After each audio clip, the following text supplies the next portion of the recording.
کل قیامت کے بارے میں غفلت بہت بڑھتی جا رہی ہے، اور غفلت ایسی ہے کہ جو قیامت کا تذکرہ کرتے ہیں یا قیامت کے بارے میں بات چیت کرتے ہیں، ان کی بات کو توجہ نہیں دی جاتی، ان کی بات کے اوپر کان نہیں دھرے جاتے۔ حالانکہ قرآن پاک میں اللہ فرماتے اقترب للناس حسابهم وهم فی غفلۃ معرضون، کہ قیامت بہت قریب آ گئی ہے اور لوگ غفلت میں ہیں۔ معرضون، ایک مفسر تفسیر کر رہے تھے کہ معرضون لوگ ٹال مٹول کرتے ہیں، جیسا کہ ہمارے معاشرے میں باتیں چلتی رہتی ہیں، یار قیامت آئے گی تو دیکھا جائے گا، مریں گے تو دیکھا جائے گا، قیامت والے دن دیکھا جائے گا، ایسی باتیں چلتی رہتی ہیں۔ تو ہمیں قیامت کے بارے میں سنجیدہ ہونا پڑے گا، کیونکہ دیکھیں اگر دنیا کے اندر کوئی امتحان آتے ہیں، جو امتحان قریب آتے ہیں تو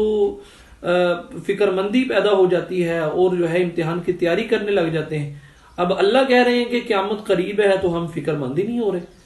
حالانکہ پیارے آقا علیہ الصلوۃ والسلام نے ارشاد فرمایا میں اور قیامت ایسے قریب ہے جیسے یہ 2 انگلیاں قریب ہے۔ تو قیامت میرے محترم بھائیو اور دوستو بہت قریب ہے، اس لیے قیامت کی تیاری ہمیں کرنی ہوگی، اس بارے میں ہمیں سنجیدہ ہونا پڑے گا۔